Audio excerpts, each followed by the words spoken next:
नमस्कार दोस्तों, मैं अखिलेश कुमार स्वागत करता हूं आपका अपने यूट्यूब चैनल मैथमस्ती में। दोस्तों, इस वीडियो में हम देखेंगे लूसेंट्स प्राथमिक अंकगणित का चैप्टर नंबर 18 है एरिया एंड वॉल्यूम, क्षेत्रफल और आयतन। जैसा कि आप लोग देखे होंगे पिछले वीडियो को तो आपको पता होगा, नहीं देखे हैं तो प्लेलिस्ट में जाकर देख सकते हैं। और हाँ, अगर विद्यासागर अंकगणित का पूरा सोल्यूशन देखना चाहते हैं तो भी प्लेलिस्ट में जाइए। 92 वीडियो का एक प्लेलिस्ट दिखेगा, नाम लिखा होगा ऑल विद्यासागर अंकगणित फुल सोल्यूशन, तो वहाँ से आप विद्यासागर अंकगणित का पूरा सोल्यूशन देख सकते हैं। चलिए शुरू करते हैं। आज भी हम देखने वाले हैं इस चैप्टर में एरिया एंड वॉल्यूम चैप्टर में हम देखने वाले हैं बेसिक ही कंसेप्ट देखेंगे। चूँकि पिछले 2 वीडियो में हम लोगों ने बेसिक पर ही बात किया है। आपको याद दिला दें कि सबसे पहले हमने बात किया था पहले वाले वीडियो में वर्ग का, ठीक है, वर्ग पर बात किया था, आयत पर बात किया था, ठीक है। उसके बाद घन पर बात किए थे, उसके बाद घनाभ पर, ठीक है, उसके बाद त्रिभुज पर। इतने मतलब तथ्य को हमने जान लिया है। वर्ग से परिचित हो चुके हैं, आयत से, घन से, घनाभ से, त्रिभुज से, इन सभी फिगर को हमने बता दिया है, डिस्कस कर दिया है इस पर। और जितने भी इम्पोर्टेंट तथ्य हैं उसको सब लिखवा दिया हूँ, साथ ही समझा भी दिया हूँ, ठीक है। अब बात करने वाले हैं आज के इस वीडियो में विशेष तौर पर। आज के इस वीडियो में हम बात करेंगे चतुर्भुज, जो कि पूरे चैप्टर 1 में आपको देखने को मिल सकते हैं इससे संबंधित चतुर्भुज। उसके बाद हम बात करेंगे चतुर्भुज के बाद वृत्त, ठीक है, उसके बाद अर्धवृत्त। तो आज ये बेसिक हमारा ख़त्म हो जाएगा, ठीक है। तो 3 ही पॉइंट पर बात करेंगे, चतुर्भुज, वृत्त और अर्धवृत्त, ठीक है। तो चलिए देखते हैं। और मैं आशा करता हूँ कि पिछले वीडियो में इन सभी के बारे में आप जान गए होंगे। नहीं देखे हैं तो देख सकते हैं प्लेलिस्ट में जाकर। देखिए, सबसे पहले हम चतुर्भुज को लेकर चलते हैं, क्योंकि ये सब तो हम लोगों ने जान लिया है। तो आज 3 पॉइंट पर बात करेंगे, चतुर्भुज, वृत्त। तो चतुर्भुज में हम सबसे पहले इसके डिफिनीशन की बात कर लेते हैं। तो चतुर्भुज होता है 4 रेखाखंडों से घिरा हुआ समतल क्षेत्र, क्या कहलाता है? चतुर्भुज कहलाता है। कोई भी रेखाखंड है 4, अगर 4 रेखाखंड है और समतल है, न कि ऐसे, ये तो रेखाखंड होगा ही नहीं, पहली बात, ठीक है। तो ये 4 रेखाखंड से घिरे हुए समतल क्षेत्र यानी प्लेन सरफेस को हम क्या बोलते हैं? चतुर्भुज बोलते हैं। इसमें 4 रेखाखंड होना चाहिए, चारों रेखाखंड एक दूसरे से टच होना चाहिए, मतलब प्रत्येक 2 रेखाखंड एक दूसरे से पॉइंट होना है। ये नहीं कि ऐसे हो जाए और ऐसे हो जाए, तो ये चतुर्भुज नहीं कहा जा सकता। जब तक ये मिलेगा नहीं, घिरेगा नहीं क्षेत्र, तब तक ये चतुर्भुज नहीं कहा जाएगा। तो ये डेफिनेशन की बात रही। अब चतुर्भुज में हमने समझ लिया कि 4 रेखाखंडों से घिरे हुए समतल क्षेत्र को चतुर्भुज कहते हैं। चतुर्भुज के टाइप में हम 3 टाइप के चतुर्भुज इस चैप्टर में देखेंगे। तो 3 टाइप के चतुर्भुज कौन कौन से हो जाएंगे? सबसे पहले हम समानांतर चतुर्भुज की बात करते हैं। समानांतर चतुर्भुज की बात कर लेते हैं। समानांतर चतुर्भुज किसे कहते हैं? ठीक है, इसको मिटा देते हैं। समानांतर चतुर्भुज की पहचान क्या होती है?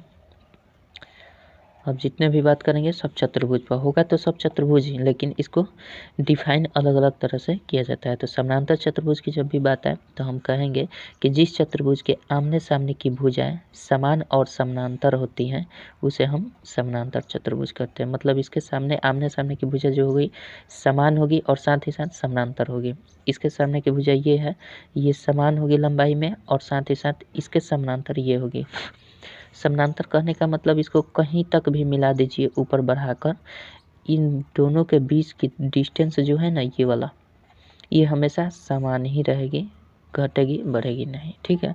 तो इसको हम बोलते हैं समानांतर चतुर्भुज। अब समानांतर चतुर्भुज से संबंधित हम देख लेते हैं फार्मूला कौन कौन से हैं। तो समानांतर चतुर्भुज का अगर क्षेत्रफल निकालना चाहते हैं तो सिंपल आपको देखिए, समानांतर चतुर्भुज ऐसे भी आप कर सकते हैं। चलिए, आप कहेंगे ये आयत है, तो आयत भी होता है समानांतर चतुर्भुज, आयत ही होता है, या आयत भी समानांतर चतुर्भुज होता है। तो ये हमारा क्या है, इसको हम समानांतर चतुर्भुज बोल सकते हैं, क्योंकि ये जो दूरी है ये बराबर है और इसके समानांतर ही है, ठीक है, इसके समानांतर ही है दूरी है, ये भी इनके समानांतर ही है और इनकी दूरी क्या है, बराबर है। ये भी एक समानांतर चतुर्भुज ही हो जाए। तो समानांतर चतुर्भुज का क्षेत्रफल बराबर क्या होता है? आधार गुने शीर्षलंब हो जाता है समानांतर चतुर्भुज में, ठीक है। आधार गुने शीर्षलंब, शीर्षलंब कौन सा होगा? संगत शीर्षलंब, संगत शीर्षलंब कहने का मतलब क्या, कि जिसको आधार आप मानिएगा इसी आधार पर लंब होना चाहिए। मतलब अगर इसको आधार मानते हैं तो इसी पर लंब होना चाहिए, अगर इसको आधार मानते हैं तो इस पर लंब होना चाहिए, इसको आधार मानते हैं तो आपको यहाँ से लंब होना चाहिए। ठीक है, तब जाकर ये हमारा समानांतर चतुर्भुज का क्षेत्रफल हो जाएगा। तो संगत शीर्षलंब का कहने का मतलब जिस आधार को मान रहा है उसी आधार पर कहीं ना कहीं लंब होना चाहिए। ठीक है, तब जाकर हम उसको लिख दे सकते हैं। तो क्षेत्रफल बराबर आधार गुना शीर्षलंब, या फिर यहाँ से आधार निकालना चाहते हैं तो क्षेत्रफल बटा शीर्षलंब कर सकते हैं, शीर्षलंब निकालना चाहते हैं तो क्षेत्रफल बटा आधार कर सकते हैं। तो यहाँ से 2 फार्मूला और बन जाएंगे, तो छोड़ देते हैं, आपको बता दिए हम। ठीक है, अगर समानांतर चतुर्भुज के बारे में पूछा जाए, आपका समानांतर चतुर्भुज का परिमाप अगर पूछ लिया जाए, परिमाप या परिमिति, यानी बाहरी घेरा की सारी बाहरी घेरा की दूरी अगर पूछा जाए तो हम क्या करते हैं, 2 इंटू आसन भुजाओं का एक जुग्म, 2 इंटू आसन भुजाओं का एक जुग्म, कोई भी एक जुग्म लिख दीजिएगा, आपका हो जाएगा। समानांतर चतुर्भुज का परिमाप क्या होता है, 2 इंटू आसन भुजाओं का एक जुग्म। आसन भुजा कौन है, इसका आसन भुजा ये है, तो अगर ये 2 है ये भी 2 होगा, ये 4 है तो ये भी 4 है। ठीक है, तो हम क्या कर सकते हैं, आसन भुजाओं का एक जुग्म मतलब 2 इंटू हम क्या कर सकते हैं, आसन भुजाओं का एक जुग्म का योग, एक जुग्म का योग। ठीक है, एक जुग्म का योग, थोड़ा लाइट कम करने दीजिए। ठीक है, आसन भुजाओं के एक जुग्म का जोड़ कर लीजिएगा, आंसर हो जाएगा। तो देखिए, एक जुग्म कहने का मतलब ये और ये भुजा एक जुग्म कहा गया, फिर ये और ये भुजा एक जुग्म कहा गया, इसलिए हम आसन भुजाओं का कोई भी एक जुग्म, इसको और इसको जोड़कर लिख दीजिए यहाँ पे, या फिर इसको या इसको जोड़कर लीजिए, बात बराबर है। ठीक है, तो 2 इंटू आसन भुजाओं का एक जुग्म का योग, तो मान लीजिए ये वाला जुग्म हम ले लेते हैं 2 और 4, तो 2 + 4 हो जाएगा, यानी 2 गुना 6, 6 दूना 12, और सबको जोड़ेंगे तो 12 आना चाहिए, 4 4 8 4 12 हो गया। तो इस तरह से हमारा इसका परिमाप निकलता है। आशा करता हूँ समझ गए होंगे। तो समानांतर चतुर्भुज के संदर्भ में ये बातें, ये 2 फार्मूला आपको इम्पोर्टेंट है, याद रखिएगा। ठीक है, चलिए आगे बात करते हैं। समानांतर चतुर्भुज हो गया, समचतुर्भुज पर बात करते हैं। दूसरा टाइप चतुर्भुज का, समचतुर्भुज क्या होता है।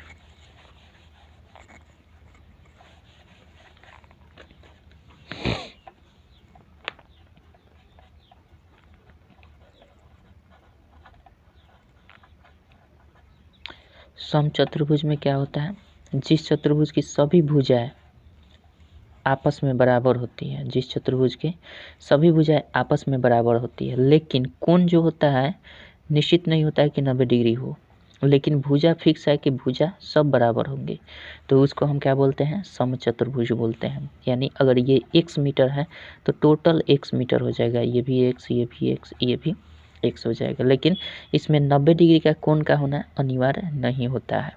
ठीक है, तो हम उसे क्या कहते हैं, समचतुर्भुज कहते हैं।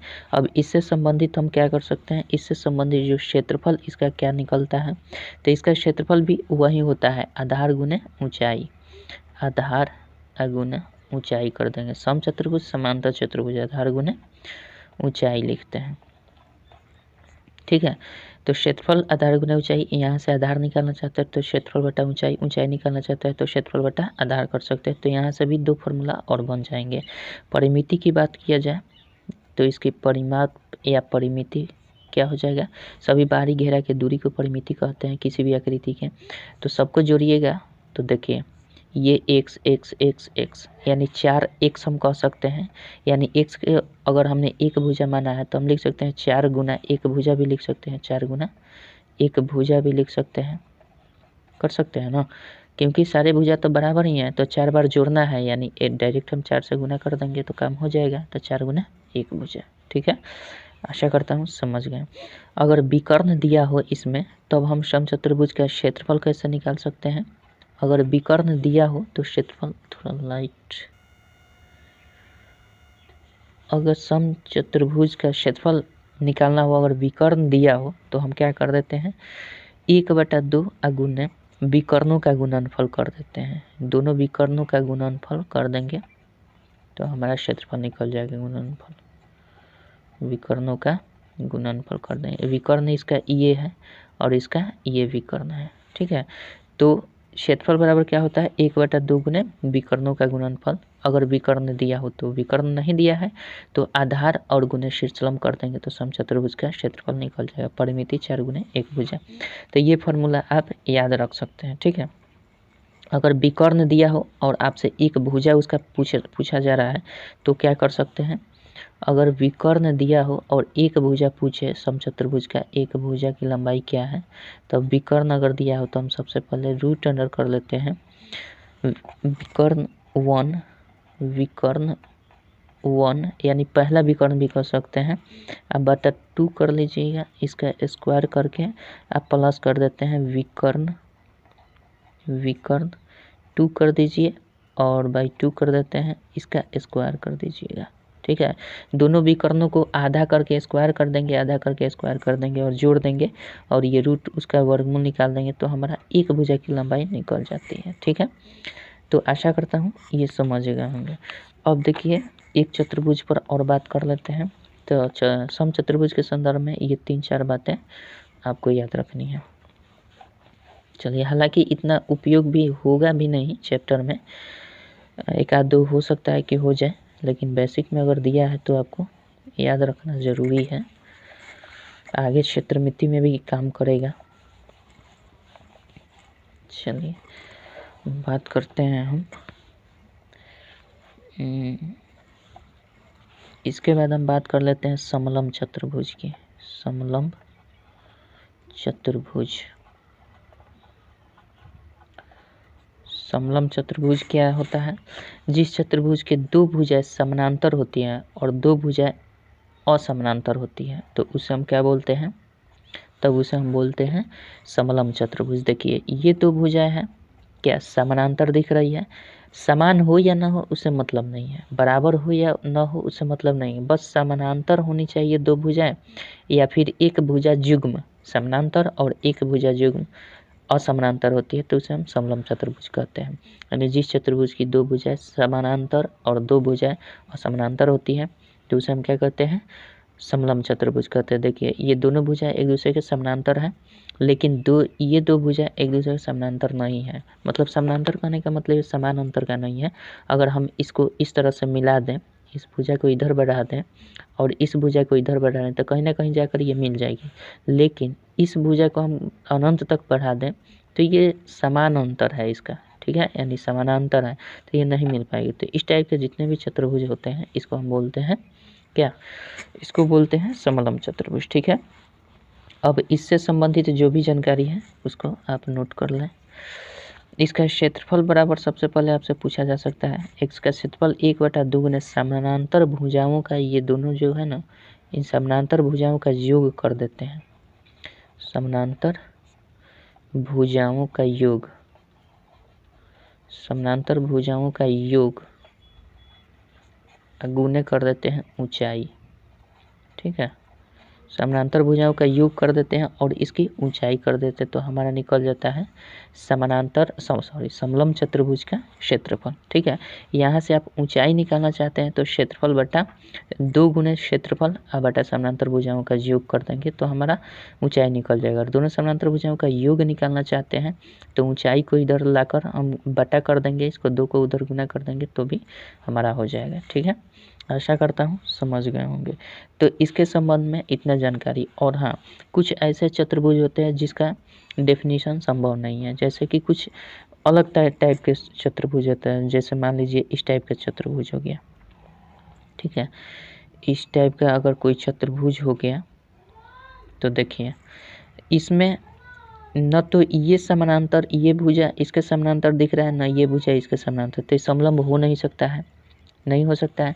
समानांतर चतुर्भुज आमने सामने की बजाय समान और समानांतर होती है, तो समानांतर चतुर्भुज होगा ही नहीं। सम चतुर्भुज की डिफिनीशन देखें तो सभी भुजाएं समान होना चाहिए, तो वो है ही नहीं। तो अब होगा कौन सा चतुर्भुज? तो ये अनडिफाइंड चतुर्भुज है, मतलब इसका डिफिनीशन नहीं दिया जा सकता है।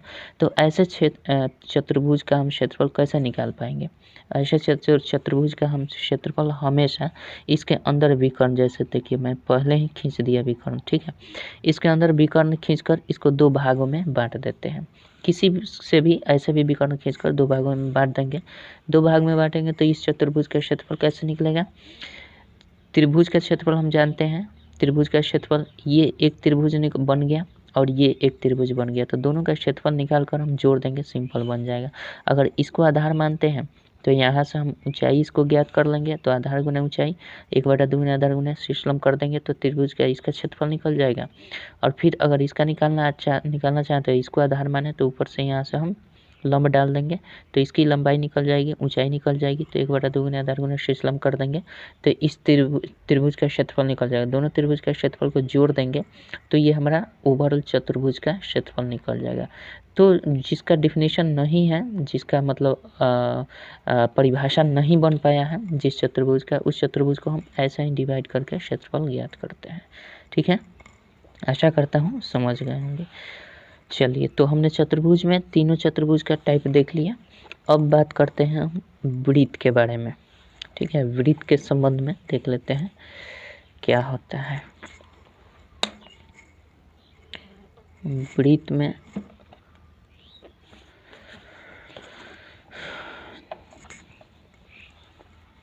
चतुर्भुज देख लिया हमने, वृत्त अब देखते हैं। और हाँ, नियमित रूप से पढ़ाई कीजिएगा दोस्त। अगर आप कई बार अगर पढ़ भी चुके होंगे बुक, लेकिन फिर भी आपको डाउट बना रहता है, या फिर बीच बीच में पढ़ के छोड़ देते हैं, 2-4 चैप्टर बनाते होंगे, या फिर मन नहीं करता होगा तो छोड़ दिए होंगे, तो ऐसे स्थिति में सही नहीं है। आप रेगुलर रहिए, डेली 1 घंटा फिक्स कर लीजिए कि आपको पढ़ना है तो पढ़ना है, बाकी और कुछ नहीं करना है। तो इस तरह से पढ़ने से क्या होता है कि रेगुलरिटी बनी रहेगी। रेगुलरिटी बनेगी तो एक ना एक दिन पूरे किताब को आप ख़त्म कर सकेंगे, वरना ऐसे ही जब सुर पकड़े उसके बाद 2 घंटा 4 घंटा पढ़ा, उसके बाद छोड़ दिए तो दिक्कत हो जाएगा। और मैं तो हेल्प करने के लिए है ही, तो इसलिए आप लोग रेगुलर ध्यान से पढ़िए। देखिए, चतुर्भुज हो गया, देख लिए। अब वृत्त हम देखने जा रहे हैं, ठीक है। वृत्त में हम देख लेते हैं वृत्त किसे कहते हैं। सबसे पहले वृत्त देख लेते हैं। वृत्त होता क्या है कि किसी भी समतल पर एक निश्चित बिंदु से, किसी भी समतल पर एक निश्चित बिंदु से सभी बाहरी बिंदुओं के बीच की दूरी जो होती है ना, समान होती है, तो ऐसे हम आकृति को क्या बोलते हैं? वृत्त बोलते हैं, ठीक है। देखिए, एक निश्चित बिंदु हमने रखा है यहाँ पे, किसी भी समतल पर एक निश्चित बिंदु से सभी बाहरी बिंदुओं के बीच की दूरी जब समान होती है तो उसे हम वृत्त कहते हैं, ठीक है। अगर हम आपसे पूछें कि ये क्या है बताइए, तो आप बता सकते हैं, कह सकते हैं कि वृत्त है? नहीं होगा वृत्त। क्यों? क्योंकि इसके अंदर एक निश्चित बिंदु का पता ही नहीं है कि वो निश्चित बिंदु है कहाँ। अगर यहाँ पे है तो है, होगा ही नहीं, क्योंकि यहाँ पे होगा तो यहाँ से इस बिंदु के बीच की दूरी कम है और यहाँ से इसकी दूरी अधिक है, तो ये वृत्त होगा ही नहीं, ठीक है। तो इस स्थिति में हम वृत्त नहीं कर सकते। इसके अंदर सेंटर होना चाहिए, ठीक है, सेंटर होना चाहिए। अब देखिए, वृत्त से संबंधित हम कौन कौन से मुख्य पॉइंट है उसको ध्यान में रखना है। वृत्त में कौन कौन सी चीज़ें होती हैं। सबसे पहले मान लीजिए, वृत्त का डिफिनेशन तो मैंने बता दिया कि किसी भी समतल में एक निश्चित बिंदु से सभी बाहरी बिंदुओं के बीच की दूरी समान होती है, तो उसे वृत्त कहते हैं। तो इसको हम क्या कहते हैं? किसी भी वृत्त के अंदर एक निश्चित बिंदु होता है, वृत्त के अंदर एक निश्चित बिंदु होता है, बिल्कुल डिफिनेशन कहता है। तो वृत्त के अंदर एक निश्चित बिंदु होता है जिसे हम सी बोलते हैं, या जिसे हम केंद्र बोलते हैं, सेंटर बोलते हैं, ठीक है। इसको क्या बोलते हैं? केंद्र बोलते हैं, इसको केंद्र बोलते हैं। और वृत्त और ये जो बाहरी घेरा दिख रही है पूरा, इस बाहरी घेरा को हम क्या बोलते हैं? इस बाहरी घेरा को हम परिधि बोलते हैं, परिधि। किसी भी आकृति के बाहरी घेरा की दूरी को क्या बोलते हैं? परिधि बोलते हैं, चाहे वो आयत हो, वर्ग हो, घनाभ हो, कुछ भी हो, ठीक ठीक है। तो बाहरी घेरा की दूरी कितनी हो जाएगी, जैसे मान लीजिए इस शेप से, तो इसको जोड़ते हैं, इसको जोड़ते हैं, इसको जोड़ते हैं, इसको जोड़ते हैं, तब ना निकलता है। उसी तरह से ये बाहरी घेरा जितनी भी दूरी है इसको हम क्या बोलते हैं, परिधि। तो ये वक्र है तो परिधि बोला जाता है, इसमें क्या बोला जाता है, परिमिति बोला जाता है। इसी को हम परिधि भी, इसी चीज़ वही है, लेकिन ये वक्र है तो परिधि बोला जाता है, ये लेकिन परिमिति बोला जाता है, ठीक है। इसी को हम और कहते हैं परिमाप भी बोलते हैं, परिमाप। परिमाप, परिमिति, परिधि एक ही बात है, ठीक है। लेकिन परिधि वक्र में होता है और ये सब रेखाखंड के रूप में जितने भी आएंगे शेप में, तो परिमिति परिमाप कहा जाता है। खैर इस पर छोड़िए, बात करते हैं अब इसमें, इसको हम क्या, बाहरी घेरा की दूरी को परिधि कहते हैं, बीच के जो ये है इसको केंद्र बोलते हैं। यहाँ से यहाँ के बीच की अगर दूरी देखा जाए, इस केंद्र और परिधि के किसी भी एक बिंदु से बीच की दूरी को क्या बोलते हैं, केंद्र। केंद्र और परिधि के बीच की दूरी को क्या बोलते हैं, त्रिज्या बोलते हैं। इसी को हम क्या बोल देते हैं, त्रिज्या बोलते हैं। यहाँ से यहाँ तक की दूरी को क्या बोलते हैं, त्रिज्या। जैसे मान लीजिए ओसी जो है, ओसी क्या है, त्रिज्या है, ठीक है। उसके बाद अगर हम इसको ऐसे मिला दें, ऐसे, तो इसको हम क्या बोलते हैं, इसको हम बोल देते हैं व्यास, इसको बोलते हैं व्यास, ठीक है। तो व्यास का डिफिनीशन हम कैसे देंगे कि परिधि के दो बिंदुओं को टच करती है वैसी रेखाखंड जो परिधि के दोनों किनारों को टच करती है, स्पर्श करती है और साथ ही साथ केंद्र को भी स्पर्श करती है, तो उसे हम क्या कहते हैं, व्यास कहते हैं, ठीक है। अब एक ऐसे भी तो हो सकता है कि मान लीजिए ऐसे अगर गुजर गई कोई रेखाखंड, केवल दो ही परिधि के दो ही बिंदु पर टच करें, तब हम इसको क्या कहेंगे, तब इसको हम कहेंगे ये जो रेखाखंड है ये जीवा है। क्या है, जीवा है। इस रेखाखंड को क्या बोलते हैं, जीवा बोलते हैं। यानी किसी भी वृत्त के परिधि के दो बिंदुओं पर स्पर्श करने वाली वह रेखाखंड जो केंद्र से होकर नहीं गुजरती है, तो उसे हम क्या बोलते हैं, जीवा बोलते हैं। और जो केंद्र से होकर गुजरती है और साथ ही दो बिंदुओं को टच करती है, तो उसे हम क्या बोलते हैं, व्यास बोलते हैं, ठीक है। इतनी बात बिल्कुल याद होना ही चाहिए, ठीक है। चलिए, आशा करता हूँ। जैसे दो रेखाखंड, दो त्रिज्याओं के बीच के परिधि को क्या बोलते हैं, दो त्रिज्या, ये त्रिज्या और ये त्रिज्या, इन दोनों के बीच के ये जो हमारा लाइन आता है इसको क्या बोलते हैं, इसको बोलते हैं हम, परिधि का एक छोटा सा हिस्सा है जो दो त्रिज्याओं के बीच है, तो इसको हम बोलते हैं चाप। इसको क्या बोलते हैं, चाप। और इसको दर्शाया कैसे जाता है, ऐसे, ठीक है। हालांकि इसका उपयोग नहीं होगा अभी फिलहाल, लेकिन इतना समझ लीजिए। आशा करता हूँ इतने चीज़ आप समझ गए होंगे। अब बात कर लेते हैं कि वृत्त के संबंधित क्षेत्रफल हमें ज्ञात करना हो, तो वृत्त का क्षेत्रफल बराबर क्या होता है, वृत्त का क्षेत्रफल बराबर पाई आर स्क्वायर होता है, ठीक है। वृत्त की परिधि बराबर क्या होता है, वृत्त